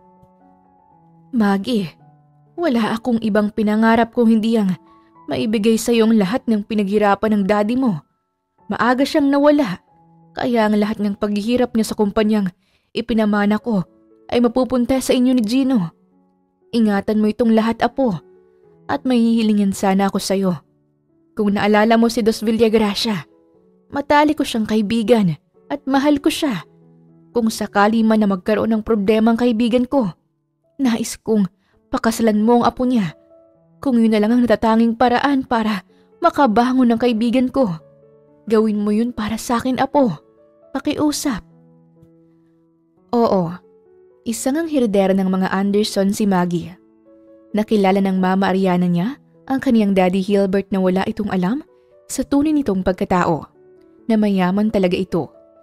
Naging hadlang ang kaniyang lola at lolo sa pagmamahalan ng dalawa, kaya't naghiwalay ang mga ito. At nang sandaling susunod na sana sa probinsya ang kaniyang daddy, ay naaksidente ito. Naging miserable ang daddy niya, kaya hinanap sila ng kaniyang lolo. 10 years old na si Maggie nang matagpuan sila ng abuelo. Mula noon ay tumira na siya sa mansyon para makilala pa ang abuelo at sobrang minahal niya ito. Umuwi lang siya ng Santo Tomas kapag namimiss ang kapatid at mama niya na ayaw tumira sa mansyon at ayaw umasa tumanggap ng kahit na ano mula sa kanyang lolo. Ilang milyon ang inilalagay nito sa bank account niya para sa pangangailangan nila, pero hindi niya kailanman ginamit dahil ayaw ng mama niya. Pero bago mawala ang abuelo ay nagkabati ang mga ito at ang mama niya ngayon ay nasa Switzerland na. Inaalagaan si Gino na nag-aaral ng college. Buwan-buwan ding binibisita ni Maggie ang dalawa. Mag-isa siyang tumira sa mansyon, malungkot at nakatutok lang sa Anderson Airlines. At nagsinungaling siya sa sinabi niyang wala siyang alam tungkol sa taong pakakasalan dahil sa sandaling nakilala niya si Lolo Dos at sinabi nito ang pangalang Cinco ay hindi na mapakali si Maggie. Parang gusto niya na lang madaliin ang lahat kahit may galit pa sa puso niya para kay Cinco. Nalaman niya na sa loob ng 2 taon ay tutok lang sa negosyong binata.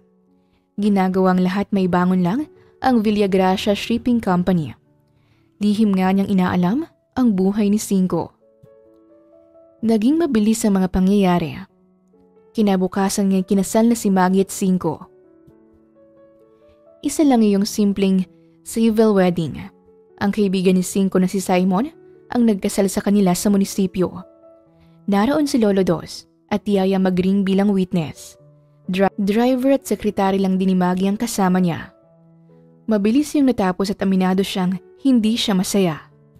Wala doon ang mama at kapatid niya. Hindi niya rin alam kung ikakatuwa niyang walang divorce sa Pilipinas. Umuwi siya ng mansyon at sumama na si Cinco, bitbit ang ilang mga luggage nito.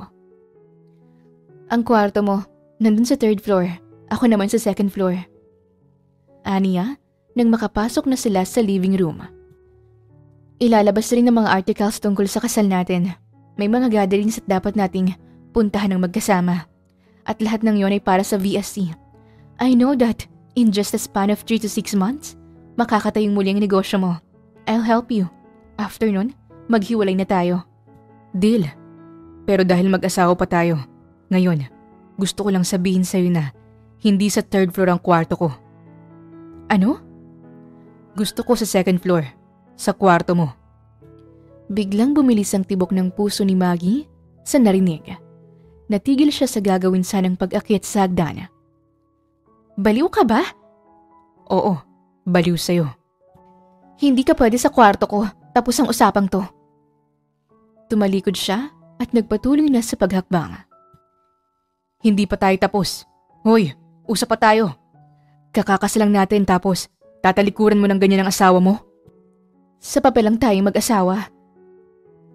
Ang ganda talaga ng asawa ko. Ang sexy pa ng legs. Bagay sa yung dress mo. Sarap sa eyes, baby Maggie. Pervert! Sigaw niya rin pabalik. At narinig na lang ang malakas na pagtawa ni Cinco mula sa ibaba. Nang makapasok sa kwarto ay napasandal si Maggie sa pinto. Ang puso niya nanggugulo na naman. Parang noong nakita niya si Cinco sa may tabing ilog. Ganun pa rin ang pintig. Mabilis at malakas. Mabilis na nagsinkin kay Cinco ang lahat ng nangyayari. Hindi siya makapaniwala na kasal na siya ngayon sa babaeng tumulong sa kanya sa tabing ilog.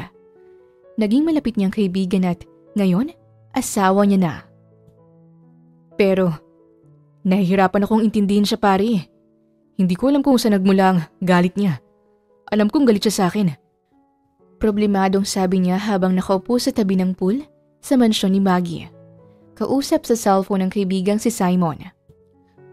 Matutulog na sana ako sa kwarto niya, pero sinipa niya ako palabas. Sakit tuloy ng tagiliran ko. Then, she's mad at you, dude. Pero di ba sabi mo, okay naman kayo bago ka umalis ng Santo Tomas? Hindi nga lang ako nakapagpaalam ng maayos. At baka yun ang kinagagalit niya sa'yo. Ligawan mo na lang, suyuin mo, ipagluto mo, ihatid mo sa trabaho. Peste ka talaga. Naging love advisor mo pa ako. I should go. May meeting pa ako. Agad siyang binabaan ni Simon. Kaya naman, napaisip si Cinco. Tama ang kaibigan niya. Kailangan niyang gumawa ng paraan para bumalik ang loob ni Maggie sa kanya. Maaga pa lang ay nagising na si Cinco at napagpasya niyang ipagluto ng makakain si Maggie bilang pambawi na rin. At baka sa paraan na yun ay mapatawad siya ng asawa. Pero sadyang minalas nga naman. Simpleng scrambled egg na nga lang ang niluto niya, sunog pa. Kinain ni Cinco ang parte na may sunog at napangiwi na lamang siya ng malasahan yon. Mapait. Maya-maya pa ay lumabas si Maggie. Hapit na hapit ang suot na fitted jogging outfit. Bumakat ang suot nito sa makurba niyang katawan. Napalunok at naakit na sinundan ni Cinco nang tingin ng asawa na ngayon ay itinatali ang buhok. Good morning, baby Maggie. Breakfast ka na. Huwag kang mag-alala. Pinaghanda na kita. Inirapan siya ni Maggie at nagtuloy-tuloy lang ito. Bagay para sundan niya ito sabay hinuli sa braso para pigilan. Maggie, sandali lang. Cinco, ano ba? Look, I'm doing my morning routine. Di ba sabi ko, wag nating istorbohin ang isa't isa? Hindi naman kita iniistorbo. Gusto ko lang, pakainin ng breakfast ang asawa ko. Nakita niya ang bahagyang paglunok ni Maggie. Pagkatapos ay sinulyapan ang niluluto niya. Hindi ako kumakain ng itlog na sunog. Matapos sabihin yon, ay kagad siyang tinalikuran ni Maggie at patakbong lumabas ng bahay. Pero, may isa pa akong itlog na hindi sunog. Ah, hindi. Dalawa pala. Asawa ko. Wait! Mabilis na sinundan niya si Maggie. At bagamat nakasuot na siya ng pangtrabaho, ay nagjogging pa rin si Cinco. Nakita niya ring may Zumba Sa plaza sa loob ng village, nakita niya si Maggie na nakipagsayawan sa mga kababaihang naroon. Tuwang-tuwa si Cinco habang pinagmamasdan ang bawat galaw ng asawa niya. Bukod sa napaka-sexy, friendly din. Sa kanya lang naman ito nagsusungit. Kinagabihan ay magdamag na inaral ni Cinco ang pagluto ng sunny side up at scrambled egg. Sa tulong ni Manang Rita ay natutunan niya yun agad. Kaya naman hindi nasunog ang niluto niya kinabukasan. Gusto niyang sabayan si Maggie sa morning routine nitong jogging at Zumba. Kaya naman suot ang jogging pants at jacket na hoodie ay lumabas siya ng bahay at nauna sa plaza. Pagkarating ay sobra siyang nagulat dahil hindi na mga kababaihan ang naroon para mag-Zumba. Mga lolo at lola na. "Bakit, iho? Nananakit na rin bang mga kasukasuan mo?" Tanong ng isang lola roon. Sa tingin niya ay nasa 80s na. Kulubot ang mga balat. "Nako, hindi ho. Wala hong masakit sa kasukasuan ko." Hindi niya natuloy ang paliwanag niya nang makarinig ng tinig sa bandang likuran niya. "Cinco?" Gulat na napatingin siya kay Maggie pero agad ding ngumiti. Nakakunot noong tiningnan siya ng asawa. "Oh, Celeste! Kilala mo ba ang gwapong lalaki na ito? Magsusumba rin daw siya. Nobyo mo ba siya, iha?" "Hindi ho, lola. Hindi niya ako nobyo. Dahil asawa niya ako." Nagulat ang matanda dahil sa narinig. Walang paalam na hinila niya ng marahan si Maggie at inakbayan ito. "Ano ba? Bitahon mo nga ako." "Sabay tayong magsusumba, asawa ko. Sasamahan kita sa kahit na anong trip mo. Basta, huwag ka nang magalit sa akin at kausapin mo na ako." Tinulak naman siya ni Maggie dahil magsisimula na ang Zumba. At kahit pa puro kaliwa ang paa ni Cinco, ay wala siyang pakialam. Kumembot pa rin siya kahit pagtawanan siya ng halos lahat ng matatanda na naroon. Matapos yon, ay sabay silang naglakad pa uwi. Halos mapatalon din sa tuwa si Cinco nang sumabay si Maggie sa kanya sa hapag. Kahit wala itong imik, may progress pa rin sa pagpapa-impress niya. At alam niyang sandali na lang ay makakapag-usap na rin sila nito tungkol sa nakaraan. Pero matapos maligo at paalis na papuntang opisina, ay pinagtakhan ni Cinco ang boses ng isang lalaki na narinig niya mula sa sala. Mabilis siyang bumaba roon. At tama, may lalaki nga sa sala, kaharap ni Maggie. "Are you ready for today's conference?" "Nako, Clarkson, sobrang kinakabahan ako. Sa tingin mo, papayag kaya ang board sa mga pinaplano ko?" "Bakit hindi? Ikaw pa rin ang may-ari ng Andersons. Ikaw ang magdidesisyon. Hindi ka na lang CEO ngayon, Celeste. You are the founder." Nag-init ang ulo ni Cinco nang makita niyang hinaplos ng lalaking nagngangalang Clarkson ang pisngi ni Maggie. He is tall and dark and has an aura of being high profile. Kung hindi siya nagkakamali, ito ang Clarkson na nakita niya noon sa magazine na vice president ng kumpanya ni Maggie. "Don't worry. Nandito naman ako sa tabi mo eh. I will support you." "Thank you, Clarkson. Lagi kang nandyan kapag pinanghihinaan ako ng loob. Salamat." "Of course. Sa akin ka, binili ni Lolo Arturo. So ano, sa akin ka nasasabay?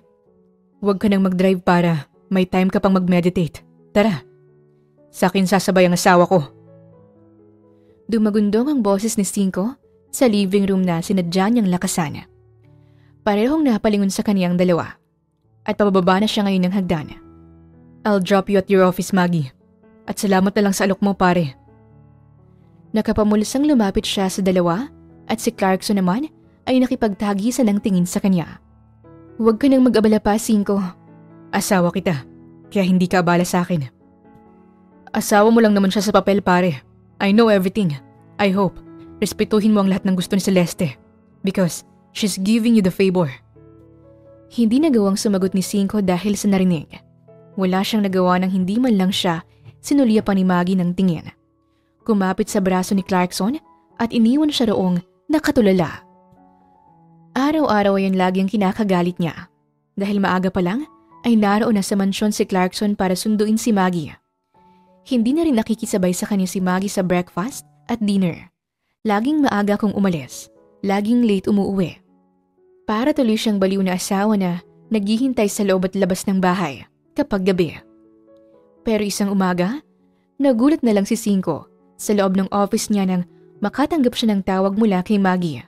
Hindi niya yon inaasahan, kaya naman excited na sinagot niya ang tawag. Hello Maggie. Oh, magpapasundo ka ba? Ano, may gusto ka bang kainin? Sir, nurse po ito ng Manansala Medical Center. Kayo po kasi ang nasa top list ng emergency contact ng may-ari ng phone. Emergency? Opo sir, si ma'am po kasi at ang kasama niyang lalaki ay dinala ngayon dito sa ospital dahil na-aksidente. Kailangan po namin ng family member. Halos hindi na pinatapos ni Cinco sa pagsasalita ang nurse. Kagad niyang binaba ang cellphone. Binundol ng matinding kaba ang puso na lumabas siya ng office at kagad na tinungo ang kotse niya sa may lobby. Halos palipa rin niya ang sasakyan. Kaya naman walang 10 minuto ay narating na niya ang ospital. Sa bungad pa lang ng emergency room ay nakita niya na agad ang duguang si Clarkson. Hindi na inisip ni Cinco ang kalagayan ng lalaki at sinunggaban kaagad ito ng malakas na suntok sa panga. Bagay na ikinabagsak nito sa sahig. Minura niya at susunggaban sana ulit pero napigilan siya ng guard. Anong ginawa mo kay Maggie ha? Buwisit ka! Hindi ko sinasadya pare. May asong bigla na lang tumawid. Umiwas ako. Pero sumalpok ang kotse sa poste. You're a reckless driver. Kapag may nangyaring masama sa asawa ko, malilintikan ka sa akin. Napayuko si Clarkson at hindi makatingin ng diretso sa kanya. Nilapitan ito ng nurse dahil kailangan daw gamutin. May isang nurse din na lumapit kay Cinco at sinabing hindi naman malala ang kalagayan ni Maggie. May mga sugat lang sa paa. Pero bago umalis ang nurse ay inabot muna nito sa kanya ang handbag ni Maggie. Habang naghihintay sa labas ng emergency room ay wala sa sariling binuksan niya ang handbag ng asawa. At nang makita ang wallet nito ay sobrang nagulat si Cinco. Ang picture na naroon, picture nila ni Maggie na magkahawak kamay sa backstage. Matapos ang pageant noon na sinalihan nila sa Santo Tomas. Makalipas ang 1 oras ay nagsabi ang doktor na kailangang makonfine ni Maggie. Kumuha agad siya ng kwarto at hindi hinayaang makapasok doon si Clarkson. Simula ngayon, hindi ka na ihahatid ng lalaking yun. Sa akin ka nasasabay, Maggie. Tahimik lang si Maggie habang pinapakinggan ang sinabing yun ni Cinco. Inaayos nito ang hospital bed niya at siya naman ay nakaupo sa wheelchair.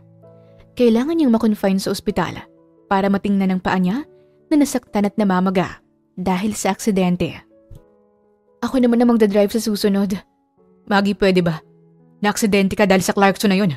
At ngayon, o sa mga susunod na araw, hindi pa magiging okay ang paa mo. Huwag nang matigas ang ulo. Umukay man yan o hindi, ako nang maghahatid at susundo sa'yo. Umirap na lang si Maggie para pigilang matawa. Nakapamewang kasi sa harapan niya si Cinco na parang isang ama na galit sa pasaway na anak. Hindi magkamayo sa pag-iingay ang puso niya nang lumapit na si Cinco. Kinarga siya at marahang inihiga sa kama ng hindi inilalayo ang malamlam na mga mata sa kanya. Naiinis man siyang aminin, pero ganun pa rin ang epekto ng titig ni Cinco. Nakakabaliw. Kaya nang makita niyang kakaibang tingin nito kay Clarkson, parang galit. Kahit hindi gawain ni Maggie na makisabay sa kotse ng kahit sinong lalaki, nakikisakay pa rin siya kay Clarkson na matagal niya ring naging kaibigan. Gusto niyang malaman kung nagsiselos ba si Cinco o kung pareho ba sila ng nararamdaman mula pa noon. Nanatili ng 3 araw sa ospital si Maggie. Sa loob ng 3 araw na yon, ni hindi siya iniwan ni Cinco. Inalagaan siya at inintindi kahit palagi siyang nagsusungit. At aminado si Maggie na bumabalik na rin ang pagtingin niya sa binata. May gusto ka bang kainin? Ipagluluto ka namin ni Manang Rita. Anito, nang makarating na sila sa mansyon at inihatid siya sa loob ng kwarto niya. Paano kung sabihin kong ayaw kong tumulong si Manang Rita? Gusto kong ikaw ang magluto. Pero sasabihin mo na namang malapit sa dagat dahil sa sobrang alat. Natawa si Maggie. Hindi naman kasi talaga marunong magluto ang magaling niyang asawa. Pakisabi na lang kay Manang Rita na gusto ko ng pork adobo mamayang hapunan. At saka, maligo ka na rin muna. Balikan mo ko mamaya kapag handa ng dinner. Okay baby, I will be right back. Unti-unting nasasanay si Maggie sa pagtawag ni Cinco sa kanya ng baby. Pero hindi niya napaghandaan ang mabilis na halik na idinampi nito sa labi niya bago lisanin ang kwarto. Nagpagulong-gulong siya sa kilig sa loob ng kwarto niya, pero natigil rin nang mag-vibrate ang cellphone sa loob ng kaniyang bag. Sa pag-aakalang ang kaniyang mama Ariana ang tumatawag, ay mabilis niyang kinuha ang cellphone. Pero gulat siya dahil 2 cellphone ang naroon. Gulat siya nang mapansing naroon din pala ang cellphone ni Cinco. Sa labis na pagtataka ay walang paalam na binuksan ni Maggie screen na wala namang password. Tila may nag-uutos sa kanya na pindutin ang message na kaagad niya namang pinindot. At gulat siya nang makitang video pala ang laman ng mensahe. Nawalan siya ng lakas nang mag-play ang video. Isang babae na may kayakap na batang lalaki na sa tingin niya ay nasa 3 taong gulang pa lamang. At ang babaeng yon, kung hindi siya nagkakamali, iyon ang babaeng kahalikan noon ni Cinco sa bahay ni Aling Magring. Hey Cinc, may sasabihin daw ang baby damulag na to. Sige na baby, go. Tell daddy about our surprise for him. Hey Daddy Cinc, me and Mom are flying back in the Philippines. Wait for us, Dad. See you. Maraming flying kiss ang pinakulan ng bata na ikinadurog lalo ng puso ni Maggie. Parang tinutusok at nilalamukos. Sabi niya, bakit pa? Bumalik ang loob ko sa kanya. Wake up, Maggie. Tinutulungan mo lang siya at ang lolo niya. Hindi ka niya gusto at may anak na siya. Hindi na hinintay ni Maggie na makaharapan niyang muli si Cinco. Nang gabing yon ay walang paalam na tumakbo siya palabas ng bahay. Pumasok sa kotse at pinaharurot yun palayo kung saan. Namalaya niya na lang ang sarili na ilang oras bumiyahe at narating niyang Santo Tomas ng hating gabi. Diyos ko, gaga ka talagang babae ka. Paano ka nakarating dito ng ganyan? Halika nga't pumasok ka. Mahihimatay ako sa gulat sa'yo eh. Bungad ni Bonita sa kanya. Nasa dating bahay na nga si Maggie at si Bonita na ang nangungupahan doon ngayon kasama ang pamilya nito. Pinapasok siya ng kaibigan at pinakain dahil gutom na rin siya.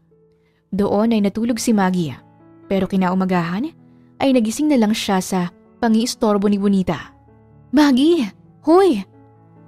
Bonita, ano ba? Antok pa ako eh. Pero si Cinco, nandyan sa labas. Hinahanap ka.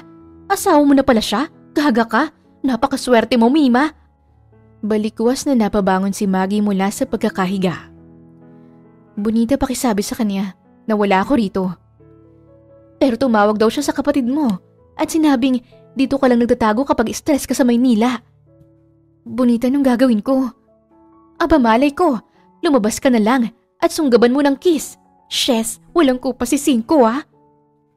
Napakamot na lang sa ulo si Maggie at hindi alam ang gagawin. Plano niya pang magtago sa drawer ni Bonita pero nakapasok na pala si Cinco at agad na nakalapit sa kanya. Mabilis na lumabas naman ng kwarto si Bonita. Bakit mo pa ako sinundan? Walang ya ka? Nagpakasal ka sa akin kahit may anak ka na? Nasasaktan niyang tanong habang nakatitig lang sila sa mata ng bawat isa. Tanggap ko na ginagamit lang natin ng isa't isa para sa business. Pero ganun ka kawalang awa sa ina ng anak mo at nakaya mong magpakasal sa ibang babae? Ginawa mo rin sa akin noon. Hinalikan mo ko. Nagparamdam ka ng pag-ibig sa akin kahit may girlfriend ka pala sa... Hindi na natapos ni Maggie ang mga sanay sasabihin nang mabilis na nakalapit si Cinco sa kanya at niyakap siya ng napakahigpit. Tuluyang nagsibagsakan ng mga luhang kagabi niya pa pinipigilan. Pinag-alala mo ko. 3 oras kang nagmaneho. Hindi ko alam kung napano na yung paa mo. Para na akong mababaliw sa pag-aalala, Maggie. Basag ang tinig na bulong nito sa gilid ng kaniyang tenga. Nag-aalala ka at baka mawalang babaeng makakatulong. Hindi kita nakikita bilang asawa sa papel at para sa negosyo. Naintindihan mo? Malakas ang tinig na putol ni Cinco sa kanya. Mabilis siyang kumawala sa pagkakahawak nito at tumakbo palabas ng bahay. Naghabulan sila hanggang sa makarating sa tabi ng ilog kung saan una silang nagkita. Dito, sinabi mo mag-usap tayo dito noon. Excited ako at baka aamin ka sa akin ng nararamdaman mo at ganun din ako. Pero nakita kitang may kahalikang iba. sa babaeng ina ng anak mo. Ngayon, paano mo nasasabing hindi mo ako nakikita bilang asawa lang sa papel, 5? Dahil yun ang totoo, Maggie. Nung gabing hinalikan kita sa labas ng bahay niyo, minahal na kita noon. Ramdam na ramdam ko. At dahil gago ako, nagawa kitang halikan kahit pa alam kong may girlfriend ako. Kaya gusto ko sanang umamin sa'yo nung araw na mag-uusap sana tayo. Pero dumating si Sandra. Hinalikan ako ng hindi ko namalayan. Pero ng araw na yun, ay natapos din ang lahat sa amin. Sinungaling. Napakasinungaling mo. Kung ginagawa mo yan para wag kitang hiwalayan at hindi bumagsak ng tuluyan ang kumpanya mo, huwag kang mag-alala. Pinutol ni 5 si Maggie ng isang mapusok at marubdob na halik nang tuluyan itong makalapit sa kanya. Halik na nagpahina sa buo niyang sistema. Binitawan lang siya ni 5 nang halos hindi na siya makahinga. Wala na akong pakialam sa kahit na ano, Maggie. Wala na akong pakialam sa kumpanya at negosyo na yan. Ikaw na lang ang gusto kong ipanalo ngayon. Luhaang nakatingin lang siya sa mga mata nito habang magkadikit ang kanilang noo. Si Sandra, nabuntis siya ng mga sandaling magkarelasyon pa kami. Niloko niya ako at inamin niya yun nung pinuntahan niya ako sa Santo Tomas. Yung halik, hindi ko alam na nakita mo. At totoong hindi ko yun napaghandaan. Hindi ako nakaiwas. Yung batang nakita mo sa cellphone ko, anak ni Sandra sa best friend kong namatay dahil sa aksidente. At hindi ko naman kayang pagbawalan si Jameson na tawagin akong daddy. Wala nang namamagitan sa amin ni Sandra, Maggie. Sa katunayan, si Simon na ngayon ang nanliligaw sa kanya. Pansamantalang hindi nakapagsalita si Maggie. Hindi niya alam kung maniniwala ba siya o hindi. Maggie, please, asawa ko. Ano ba? Ayoko sa endearment na yan. Anong gusto mo? Baby? Love? Honey? Marahan siyang hinila ni 5 at pinagdikit ang kanilang mga katawan. Sinapong magkabila niyang pisngi at pinagkatitigan siya sa mga mata. Gagawin ko lahat para maniwala ka sa akin. Ngayong alam ko na kung anong dahilan bakit ka nagalit sa akin. At napatunayan kong gusto mo rin ako. I'm sorry, Maggie. Pero hindi na kita pakakawalan. Mahal na mahal kita. Hindi totoo yan. Magpapahabol ulit ako kay Baraka. Hahayaan ko siyang kainin ako na parang damo para lang mapatunayang mahal kita. Hindi napigilan ni Maggie ang sarili at natawa na sa narinig. Wala na si Baraka. Binenta na namin siya nung maospital si Mama. 3 araw matapos kang umalis. Nalungkot ang mukha ni 5 sa narinig. Di bale, bibili ulit ako ng bagong Baraka. Basta ang dating amo ni Baraka, asawa ko na. Nang araw na yon, hindi masasabi ni Maggie na naniniwala siya kay 5. Pero nang makabalik na nga sila ng Maynila, ay dumating na si Sandra kasamang anak nito. Napatunayan niyang nagsasabi ng totoo si 5. Unti-unti tinanggap ni Maggie na talagang mahal niya nga si 5. Sobra-sobrang pagmamahal ang natatanggap niya mula sa asawa sa araw-araw. Na-improve na rin sa pagluluto at pagsusumba. Pero ang pinaka-hindi inaasahan ni Maggie ay nang mag-propose ito sa kanya sa harap ng mama at kapatid niya na pinauwi pa talaga nito ng Pinas para sa proposal. Hindi na siya tumanggi pa. Buwan lang ang lumipas ay muli silang ikinasal sa Santo Tomas. Pero grand garden wedding na at naroon lahat ng mahal nila sa buhay. Proud si Maggie dahil sa gabi ng kasal nila ay doon pa nakuha ni 5 ang kaniyang pagkababae na matagal niya ring iningatan para sa lalaking mahal. Naging magulo man ang buhay pag-ibig niya, pero sa huli, ikakasalang din pala siya sa lalaking una niyang minahal. At ngayon, sa lahat ng blessing na binibigay ng Diyos sa kanila, ay wala na siyang mahihiling pa. Lalo pa, at buntis na siya sa panganay nilang anak na si 5. Pinasok niya ng may pagmamahal ang pagiging asawa, at ngayon ay handa na rin siyang maging ina. Ang kwento ni na 5 at Maggie ay paalala na maaaring mapilit tayo ng mga sitwasyon sa mga bagay na ayaw natin. Pero sa puso pa rin natin, matatagpuan ang tunay na direksyon. Minsan, ang mga taong makakasalubong natin sa mga panahong tayo'y ligaw ay sila palang magiging tahanan natin sa huli. Wakas! Maraming salamat po sa inyong pakikinig. Bago ang lahat, Shoutout nga po pala sa ating listener sa Minnesota, USA na si Ma'am Mary Tauring. At mula naman sa Italy na si Ma'am Marilyn Ricon. Maraming salamat po sa inyong walang sawang pakikinig at pagsuporta. Muli, ito po ang Tales of Siren at hanggang sa ating muling kwento. Maraming salamat po.